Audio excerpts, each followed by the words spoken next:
അത് കേൾക്കുമ്പോ തന്നെ നമ്മൾ ആവേശം കൊള്ളണം. നമ്മുടെ ഹബീബ് സ്വർഗത്തിൽ കടന്നു, ആ സ്വർഗത്തിൽ ഞാൻ പ്രവേശിച്ചു. റസൂലുള്ള പറയാണ്, ഈ മിഅ്റാജിന്റെ രാവിൽ അല്ലാഹു ഹബീബായ റസൂലിനെ സ്വർഗത്തിലൂടെ കൊണ്ടുപോയി. അവിടുന്ന് പറയുന്നു, ഞാൻ സ്വർഗത്തിലൂടെ ഇങ്ങനെ നടന്നു പോകുമ്പോൾ ഫഇദാ ഫീഹി റുമൈസ, ഞാനവിടെ റുമൈസയെ കണ്ടു എന്ന് മുഹമ്മദ് മുസ്തഫ. നിങ്ങൾ സ്വലാത്ത് ചൊല്ലൂ മുഹമ്മദ് മുസ്തഫ. സ്വർഗത്തിൽ ചെന്നപ്പോൾ മുത്തുനബി അവിടെ കാണുകയാണ് റുമൈസ ബീവി. ചിന്തിക്കണം, നമ്മുടെ സഹോദരിമാർക്ക് എന്തേ റുമൈസ ബീവിയെ പോലെ ഒരു സ്ത്രീ ആയിക്കൂടാ? നിങ്ങളുടെ ഭാര്യ എന്തുകൊണ്ടാണ് റുമൈസ ബീവിക്ക് സമാനയാവാത്തത്? നമ്മുടെ സഹോദരിമാരും നമ്മുടെ പെൺകുട്ടികളും റുമൈസ ബീവിയെ എല്ലാ രീതിയിലും മാതൃകയാക്കേണ്ടതാണ്. എന്തേ കാര്യം? എങ്കിലേ റുമൈസ ബീവിയെ സ്വർഗത്തിൽ കണ്ടു എന്ന് പറഞ്ഞതുപോലെ ആ റുമൈസ ബീവിയെ ഇഷ്ടപ്പെടുന്നവർക്ക് അള്ളാന്റെ ഹബീബ് സ്വർഗത്തിൽ അവസരം നൽകുകയുള്ളൂ. ഫഇദാ ഫീഹി റുമൈസ, അവിടെ ഞാൻ റുമൈസയെ കണ്ടു. റുമൈസ ബീവി അറിയപ്പെട്ടിരുന്നത് ഉമ്മു സുലൈം എന്നതായിരുന്നു. സ്വർഗത്തിൽ കടക്കാൻ ആവശ്യമായ എന്തൊക്കെ വേണമോ ആ സവിശേഷതകൾ മുഴുവനുമുള്ളയാളായിരുന്നു മഹദിയായ റുമൈസ റളിയല്ലാഹു അൻഹ. സഹോദരിമാര് ചിന്തിക്കണം, സ്വർഗത്തിൽ കടക്കാൻ ആവശ്യമായ എല്ലാം. നബിയോട് വലിയ സ്നേഹമായിരുന്നു. സഹോദരിമാർക്ക് അങ്ങനെ ഉണ്ടോ? അല്ലാഹു ആലം. കാണുന്ന സീരിയലുകൾ എത്രയാ? ചിന്തിക്കണം. പത്രം വന്നാൽ ഈ പ്രിയപ്പെട്ട നാട്ടിലെ സഹോദരിമാരങ്ങനെ ഉണ്ടാവും ഞാൻ വിചാരിക്കുന്നില്ല. പത്രം വന്നാൽ അതിലുണ്ടാവും ഇന്നത്തെ സിനിമകൾ ഏതൊക്കെ ടിവിയിൽ വരുന്നു, ഏതൊക്കെ ചാനൽ വരുന്നു എന്ന് പറഞ്ഞിട്ട് സിനിമകളുടെ പരസ്യം ഉണ്ടാവും. അത് വായിച്ച് അതിനനുസൃതമായി ടിവിയുടെ മുമ്പിൽ പോയിരിക്കുന്നവർ, പ്രത്യേകിച്ച് ഈ വെക്കേഷൻ കാലങ്ങളിലൊക്കെ മക്കളോടുകൂടെ ഭർത്താവിനോടുകൂടെ ഒരു മടിയുമില്ലാതെ സിനിമ കാണുന്നവർ, സീരിയലിന്റെ മുമ്പിലിരിക്കുന്നവർ എന്ന് പറഞ്ഞാൽ ഒരു ദിവസം 2-3 മണിക്കൂർ പടച്ച തമ്പുരാന്റെ യാതൊരു വിചാരവും ചിന്തയുമില്ലാതെ കഴിഞ്ഞുകൂടുന്നവർ മുഹമ്മദുർ റസൂൽ സ്വല്ലല്ലാഹു അലൈഹി വസല്ലം തങ്ങളെ ഇഷ്ടപ്പെടുന്ന പെണ്ണാണ് എന്ന് എങ്ങനെയാ പറയാൻ കഴിയുക? അവിടുത്തെ സുന്നത്ത് മുറുകെ പിടിക്കുന്നയാളാണ്. റുമൈസ ബീവിക്ക് വലിയ ഇഷ്ടമാണ്. തന്നെയുമല്ല, റുമൈസ റളിയല്ലാഹു അൻഹ മുഹമ്മദുർ റസൂലുമായി മുലകുടി ബന്ധത്തിലൂടെ ഒരടുപ്പവുമുണ്ട്. മുലകുടി ബന്ധത്തിലൂടെയുള്ള ഒരിളയമയായിരുന്നു മഹദിയായ റുമൈസ റളിയല്ലാഹു അൻഹ. നബി ഇടക്കിടക്ക് അവരുടെ വീട്ടിൽ വിശ്രമിക്കാൻ വേണ്ടി പോകും. വിശ്രമിക്കാൻ ചെന്നാൽ ഹബീബായ നബിയെ ഇങ്ങനെ നോക്കി നിൽക്കും. മുത്ത് റസൂലിന്റെ മുഖത്ത് നോക്കിയ സ്നേഹം ഇങ്ങനെ അയവിറക്കും. അള്ളാന്റെ ഹബീബിന്റെ മുഖം കണ്ട സ്വർഗത്തിന്റെ പരിമളം ഇങ്ങനെ ആസ്വദിക്കും. ഇങ്ങനെ നോക്കുമ്പോൾ കാണാം മുഹമ്മദുർ റസൂലിന്റെ നെറ്റിത്തടത്തിൽ വിയർപ്പ് തുള്ളികൾ ഇങ്ങനെ പൊടിഞ്ഞു വരുന്നു.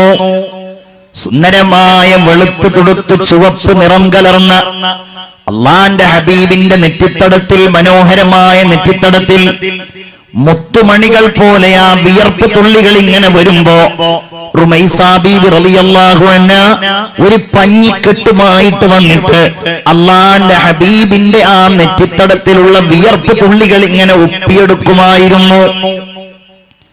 ഓരോ ദിവസം ഓരോ തുള്ളികൾ കിട്ടും. ആ തുള്ളികൾ ഇങ്ങനെ സൂക്ഷിക്കും. ആ തുള്ളികൾക്ക് എന്തൊരു സുഗന്ധമാണ്. അതാണ് ഞാൻ പറഞ്ഞത്, റസൂലുള്ളാഹിനെ സ്നേഹിച്ചു റുമൈസ ബീവി. അത് സ്നേഹപ്രകടനല്ലാതെ എന്താ? അള്ളാന്റെ ഹബീബിനെ വല്ലാതെ ഇഷ്ടപ്പെട്ടു.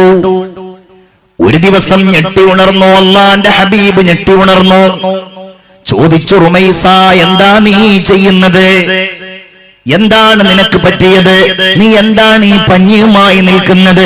എന്താണ് നിന്റെ കയ്യിലുള്ളത്? റുമൈസ ബീവി മറുപടി പറഞ്ഞു, യാ റസൂലല്ലാഹ്, ഹാദാ അറഖുക, ഇത് അങ്ങയുടെ വിയർപ്പാണ് നബിയേ. അള്ളാഹുവിന്റെ റസൂൽ സല്ലല്ലാഹു അലൈഹി വസല്ലമ തങ്ങൾ ചോദിച്ചു, എന്തിനാണ് റുമൈസ എന്റെ വിയർപ്പ് നീ എടുത്തത്? അവിടുന്ന് മറുപടി പറഞ്ഞു, യാ റസൂലല്ലാഹ്, ഈ വിയർപ്പ് നല്ല സുഗന്ധമാണ്. ഹാദാ മിൻ അത്തിയത്തി ത്വീബ്,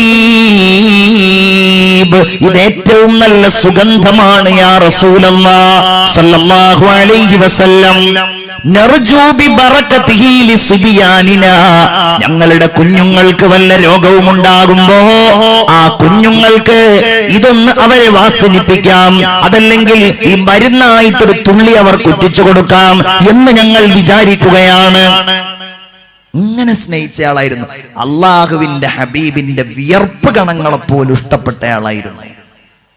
പിന്നെ അവിടുത്തെ സുന്നത്ത് പറയാണ്ടോ? പിന്നെ അവിടുത്തോടുള്ള ആദരം പറയാണ്ടോ? എന്റെ സഹോദരിമാരെ ആലോചിക്കണം. മനസ്സിന്റെ ഉള്ളിൽ പല തമ്പുരാക്കന്മാരെയും പ്രതിഷ്ഠിച്ചവരാ നമ്മള്. നമുക്കെങ്ങനെയാ സ്വർഗത്തിലേക്ക് പോവാൻ കഴിയുമെന്ന് ആലോചിക്ക്. ചിന്തിക്കണം. നമ്മൾ ഏത് സിനിമാ താരത്തെ കുറിച്ച് ചോദിച്ചാലും അവരുടെ ഭാര്യയെക്കുറിച്ചും മക്കളെക്കുറിച്ചും അവരുടെ കല്യാണത്തെക്കുറിച്ചും തകർച്ചയെക്കുറിച്ചും എല്ലാം വളരെ വിശദമായി അറിയുന്നവരാണ് ഞാനും നിങ്ങളുമെങ്കിൽ, ഈ ജന്മത്തിൽ നമുക്കൊന്നും നേരിൽ കാണാൻ കഴിയാത്ത, മരിച്ചാലൊരു ഉപകാരവും ഉണ്ടാകുമെന്ന് പ്രതീക്ഷിക്കാൻ കഴിയാത്ത ഇവരെയാണോ നമ്മൾ മനസ്സിൽ സൂക്ഷിക്കേണ്ടത്?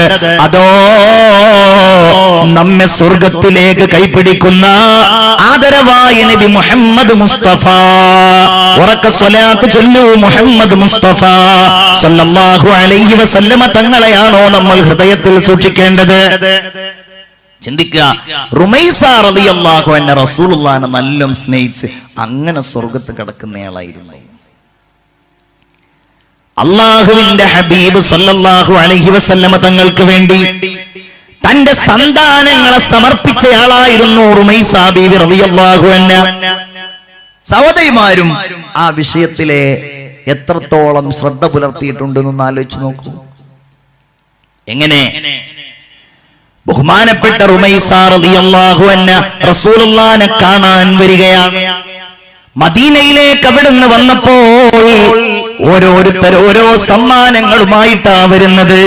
ചില ആളുകൾ ഈത്തപ്പഴങ്ങൾ നബി തിരുമേനിക്ക് നൽകുന്നു, മറ്റു ചില ആളുകൾ കാരക്ക നൽകുന്നു, ചില ആളുകൾ ഭക്ഷണ സാധനങ്ങൾ നൽകുന്നു. അള്ളാന്റെ ഹബീബിന്റെ അടുക്കലേക്ക് റുമൈസ റളിയല്ലാഹു അൻഹ വരുന്നത് ഒരു പ്രത്യേകമായ സമ്മാനവുമായിട്ടാണ്. യാ റസൂലല്ലാഹ്, എന്റെ ഈ സമ്മാനം അങ്ങ് സ്വീകരിക്കണേ നബിയേ, ഇതല്ലാതെ അങ്ങേക്ക് തരാൻ എന്റെ കയ്യിൽ മറ്റൊരു സമ്മാനവുമില്ല യാ റസൂലല്ലാഹ്. എന്താ സമ്മാനമെന്നറിയോ? തന്റെ പ്രിയപ്പെട്ട മകൻ, തന്റെ രക്തത്തിൽ പിറന്ന തന്റെ പൊന്നുമോൻ അനസ് ഇബ്നു മാലിക് റളിയല്ലാഹു അൻഹു 10 വയസ്സായ മകനെയാണ് അള്ളാഹുവിന്റെ ഹബീബിന്റെ കയ്യിൽ ഏൽപ്പിക്കുന്നത്, അള്ളാന്റെ ദീനിന് വേണ്ടി സമർപ്പിക്കുന്നത്. അപ്പൊ നിങ്ങൾ ചിന്തിക്കും, എങ്ങനെയാണ് ഈ കാലഘട്ടത്തിൽ അത് സാധ്യമാകുക? സാധ്യാവൂലേ? ഉറപ്പല്ലേ ആവുന്നുള്ളത്. എങ്ങനെയാണത്? മക്കൾക്ക് ദീന് പഠിപ്പിച്ചു കൊടുക്കുക, മക്കളെ പണ്ഡിതന്മാരാക്കുക. ഇനി പണ്ഡിതന്മാരാക്കിയിട്ടില്ലെങ്കിലും ദീനിന്റെ അടിസ്ഥാനപരമായ അറിവുകളെങ്കിലും നാളെയുടെ തലമുറക്ക് നൽകാൻ എന്റെ ഉമ്മമാരെ നിങ്ങൾ മുൻകൈയെടുക്കുക. വാപ്പാര് മുൻകൈ എടുക്കണ്ടെന്നല്ല, ഉമ്മമാര് മുൻകൈ എടുക്കുക. അതിനുള്ള അവസരമാണ്. പ്രത്യേകിച്ച് വലിയ ഒരു വിപ്ലവമാണ് കേരളത്തെ സംബന്ധിച്ചിടത്തോളം നടന്നുകൊണ്ടിരിക്കുന്നത്. അൽഹംദുലില്ലാഹ്, എത്ര പറഞ്ഞാലും അതിന്റെ മദ്ഹ് തീരൂല. പ്രത്യേകിച്ച് സമസ്ത കേരള ജംഇയ്യത്തുൽ ഉലമയുടെ നേതൃത്വത്തിൽ എത്ര മതഭൗതിക വിദ്യാഭ്യാസ സ്ഥാപനങ്ങളാണ്. ദാറുൽ ഹുദാ ഇസ്ലാമിക് യൂണിവേഴ്സിറ്റിയുടെ കീഴിൽ മദ്രസ 5ാം ക്ലാസ് പാസ്സായവരെയാ ചേർക്കുക. 11.5 വയസ്സിൽ കവിയാത്ത കൊച്ചുകുട്ടികളെയാണ് ദാറുൽ ഹുദയിൽ ചേർക്കുക. 12 കൊല്ലം കഴിയുമ്പോഴേക്ക് അവർ ഹുദവിയായിട്ട് വരും. നിലവിലെ പഠന സമ്പ്രദായ പ്രകാരം SSLC കഴിയും, +2 കഴിയും, ഡിഗ്രി കഴിയും, അവർക്ക് PG 1 വർഷം പൂർത്തിയാവുകയും ചെയ്യും. അതോടൊപ്പം അവർക്ക് മതപരമായിരിക്കുന്ന ജ്ഞാനവും ലഭ്യമാകും. മക്കളെ കൊണ്ടുപോയിട്ട് അങ്ങ് സമർപ്പിക്കുക. ആലോചിക്കേ, വാഫി സ്ഥാപനങ്ങൾ SSLC കഴിഞ്ഞിട്ട് അവർക്ക് 8 വർഷക്കാലത്തെ മനോഹരമായ വിദ്യാഭ്യാസം. കാസർഗോഡ് ജില്ലയിൽ നിങ്ങൾ നോക്കൂ, എത്ര സ്ഥാപനങ്ങളാണ്. മാലിക് ദീനാർ, അതുപോലെ നമ്മുടെ തൊട്ടടുക്കലുള്ള ഉദുമ, ചട്ടഞ്ചാല്, ഈ പരിസരങ്ങളിലൊക്കെയുള്ള എത്രയോ സ്ഥാപനങ്ങൾ. ജാമിഅ നൂരിയയുടെ സ്ഥാപനം, അതുപോലെ ദാന്തി ദാറുസ്സലാമിന്റെ സ്ഥാപനങ്ങൾ, പള്ളി ദർസുകൾ, ഇവിടെയൊക്കെ കൊണ്ടുപോയിട്ട് ചേർക്കുന്ന അപൂർവം പ്രിയപ്പെട്ട ഉമ്മമാരുണ്ടല്ലോ. ആ മനോഹരമായ സ്വഭാവം റുമൈസ ബീവിയുടെ സ്വഭാവമാണ്. വലിയ ആശങ്കയായിരിക്കും. വേറെ ഏത് വിദ്യാഭ്യാസത്തിന് പറഞ്ഞയച്ചാലും ആശങ്ക ഉണ്ടാവില്ല, ഇതിന് പറഞ്ഞയച്ചാൽ ആശങ്കയായിരിക്കും. എന്താവും, എന്താ ഉണ്ടാവുക? പക്ഷേ അതൊക്കെ മാറ്റിവെച്ച് അള്ളാഹുവിന്റെ ഹബീബ് സല്ലല്ലാഹു അലൈഹി വസല്ലമ തങ്ങളുടെ മുൻപിൽ കൊണ്ടുവന്ന് തന്റെ പുന്നാര മകനായ അനസിനെ റുമൈസ റളിയല്ലാഹു അൻഹ സമർപ്പിച്ചതുപോലെ അള്ളാഹുവിന്റെ ദീനിന്റെ മാർഗത്തിൽ മക്കളെ സമർപ്പിക്കുന്ന ഉമ്മയും ബാപ്പയും ഉണ്ടല്ലോ. റുമൈസ റളിയല്ലാഹു അൻഹയുടെ പിൻഗാമികളാണ്. ഞാൻ സാന്ദർഭികമായി പറഞ്ഞതാണ്, ഇത് അതിനുള്ള അവസരമാണ്. ഈ സന്ദർഭം, ഈ വെക്കേഷന്റെ കാലഘട്ടം അതിനുള്ള അവസരമാണ്. പ്രത്യേകിച്ച് നമ്മുടെ കാലഘട്ടം വല്ലാത്ത അപകടകരമായ അവസ്ഥയിലേക്ക് പോകുമ്പോ, മക്കൾ വഴിതെറ്റിക്കൊണ്ടിരിക്കുമ്പോ, ദീനിന്റെ മാർഗം പുച്ഛത്തോടുകൂടെ സമൂഹം നോക്കിക്കാണുമ്പോ, ചുറ്റുപാടുകൾ തിന്മകളുടെ പ്രലോഭനങ്ങളായി നമ്മുടെ പ്രിയപ്പെട്ട മക്കളെ മാടി വിളിക്കുമ്പോ, അതിൽ നിന്ന് മോചിപ്പിക്കാൻ നമുക്ക് എത്രയാൾക്ക് കഴിയുമെന്ന് ആലോചിക്കേണ്ട ഏറ്റവും പ്രധാനപ്പെട്ട സന്ദർഭമാണ് ഈ ഏപ്രിൽ മെയ് മാസങ്ങൾ. ആൺകുട്ടികൾക്ക് മാത്രമല്ല, പെൺകുട്ടികൾക്കുള്ള സ്ഥാപനങ്ങളുണ്ട്. അപ്പൊ അതാണ് റുമൈസ റളിയല്ലാഹു തആല അൻഹയെ ഞാൻ സ്വർഗ്ഗത്തിൽ കണ്ടു എന്ന് നബിയുനാ മുഹമ്മദ് മുസ്തഫ സല്ലല്ലാഹു അലൈഹി വസല്ലമ തങ്ങൾ പറയുമ്പോൾ അതിന്റെ കാരണമാകുന്നത്, ഒരു പെണ്ണ് സ്വർഗ്ഗത്തിൽ കടക്കും എന്ന് മുഹമ്മദ് മുസ്തഫ സല്ലല്ലാഹു അലൈഹി വസല്ലമ തങ്ങൾ മുന്നറിയിപ്പ് നൽകിയത്, അവിടുന്ന് മാതൃക കാണിച്ചത് ആ സ്ത്രീക്ക് ചില സ്വഭാവവിശേഷതകൾ ഉണ്ടാകുമ്പോഴാണ്. എന്താണത്? അവിടുന്ന് പറയുന്നു, ഇദാ സ്വല്ലത്തിൽ മർഅതു ഖംസഹാ വസാമത് ശഹ്റഹാ വഹഫിളത് ഫർജഹാ വഅതാഅത് ബഅലഹാ ദഖലത് ജന്നത റബ്ബിഹാ ശഫീഉനാ റസൂലുള്ളാഹി സ്വല്ലല്ലാഹു അലൈഹി വസല്ലം. ആണിനെ കുറിച്ച് ഇങ്ങനെ പറഞ്ഞിട്ടില്ല.